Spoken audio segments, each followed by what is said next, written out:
Welcome to the Frickcast. Today, we're ranking every Dr. Squatch collab.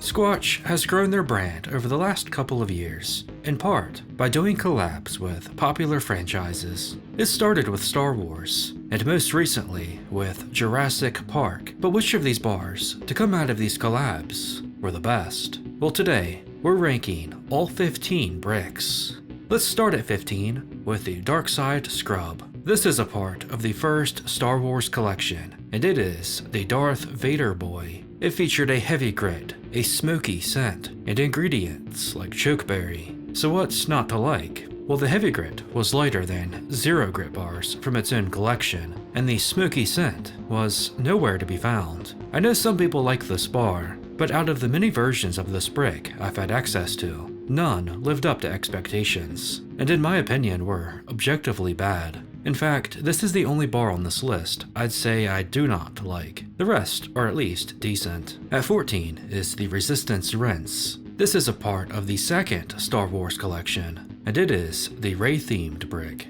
I do consider this bar a noticeable step up in quality from the previous, but it's nothing great in my opinion. The floral smell is okay. I'm just not a huge fan of floral scents. The light grit is also better described as zero. The bar does feature some cool ingredients like resurrection flower, but overall it's a bit bland. At 13 is the Only Hope soap. This is a part of the first Star Wars collection, and it is the Obi-Wan boy. Now this is probably a controversial pick. I know this bar is sort of a fan favorite. I do want to like this bar more than I do, but just like the Dark Side boy, I always find it to be a bit underwhelming. The bar features ingredients like bentonite clay and thyme, which make for a decent clean. Thyme also makes up the majority of the scent, which I do like, but in my experience, it was pretty weak. The bar overall feels very basic to me. Again, it's not bad, but quickly outshined by others. At 12 is the Ruthless Rinse. This is a part of the first Star Wars collection, and it is the Darth Maul boy. That's 3 out of 4 bars from the OG collab.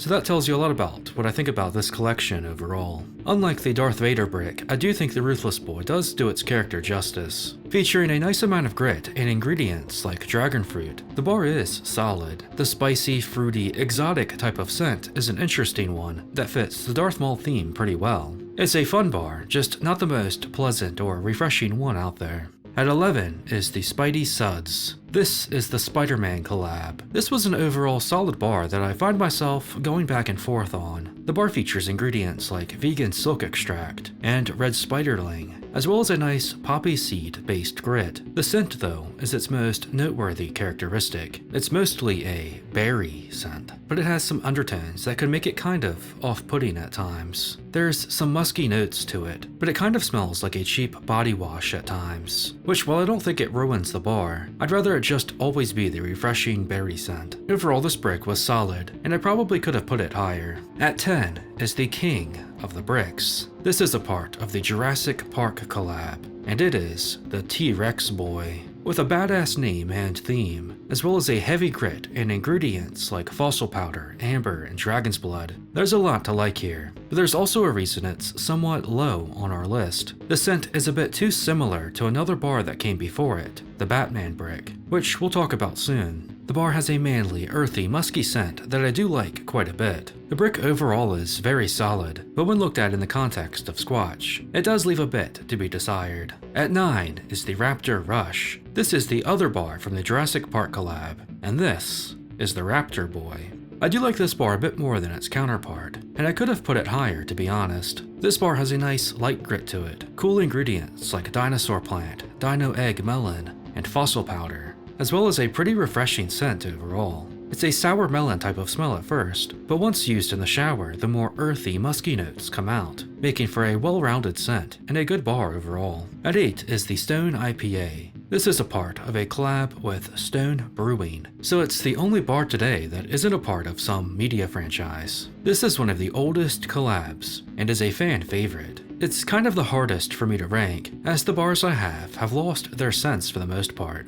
but I gave it some leeway here based on my memories of it. It was a nice citrus, hoppy beer scent that reminded me of lemongrass. The ingredients were also some of the best, with beer courtesy of Stone Brewing, hops, and the very nifty menthol. It made for a great bar. It's also perhaps the best looking brick I've seen, for what that's worth. I'd really like a chance to try this one again in its glory. At 7 is the Spartan Scrub. This is the Halo Infinite collab. I'm getting tired of talking about this brick. It seems it comes up in every list I do, but once again, I think it's an underrated bar. It features ingredients like 7 bark root and a nice scrub with its medium grit. The scent is what makes this perhaps an unpopular pick here, as it's a metallic scent that kind of reminds me of like a wood shop. They were going for a weapon forge smell, and I think it fits that. It's a bar that's grown on me quite a bit. At 6 is the Riddler Enigma. This is a part of the Batman bundle, and it's the Riddler boy. This bar was hyped when it dropped, and I don't think it disappointed. The scent is one of the most powerful from any brick, and it's the long-awaited green apple scent. Squatchers had been asking for an apple boy for a while, and this bar certainly hit the spot. It has a nice amount of grit to it, and ingredients like nettle leaf. This bar is one of the most refreshing you'll find. At 5 is the Suds of Darkness. This is a part of the second Star Wars collection, and it's the Kylo Ren boy. Pretty simple bar, nice grit via rhyolite, but has one of the most underrated scents. It's a fresh cologne type of smell that's manly, musky, and refreshing. There's not a whole lot to say here, but it's a bar that keeps finding itself rising in my rankings. At 4 is the legendary Lather. This is a part of the second Star Wars collection, and it's the Luke Skywalker boy.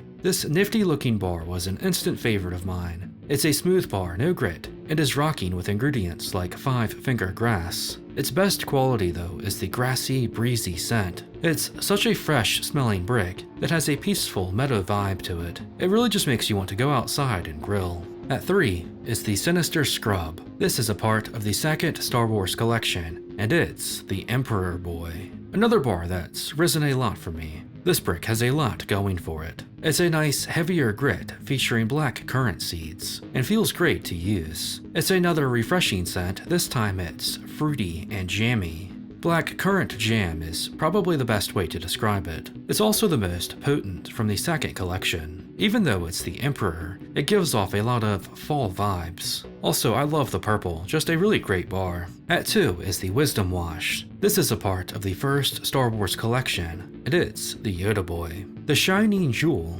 of the OG collab, this bar really sets itself apart from its counterparts. First of all, the bar feels amazing. It's hydrating and refreshing, featuring lotus leaf. It also has a small amount of grit to it, ironically, more than the Dark Side Scrub. The scent is also the strongest from its collection, and it's also the best. It's citrusy and herbal. It's a fresh smell that is one of my favorites. Just like Yoda himself, the bar is easy to overlook, but whenever you actually use it, you're quickly reminded of its niftiness. And at 1 is the Batman brick. This is of course a part of the Batman bundle, and it's the Batman boy. One of the most unique bars of soap you'll ever see. Not only does it feature the Dark Knight, but in typical Batman fashion, it does justice to its theme. The bar features a nice medium grit and ingredients like St. John's wort. The powerful scent is also a battle-worn leather one. It's got some spice, some musk, but we're talking about a manly, leathery scent here, and it works very well. I love this brick, and it has to be one of the most impressive we've ever gotten from Squatch. That's only my opinion though, so let me know if you agree or disagree with my rankings. Be sure to let me know your own rankings in the comments. Are you a fan of Dr. Squatch's collabs? Which collab would you like to see next? As always, thanks for watching. Frick Nation, stay nifty. Ow, my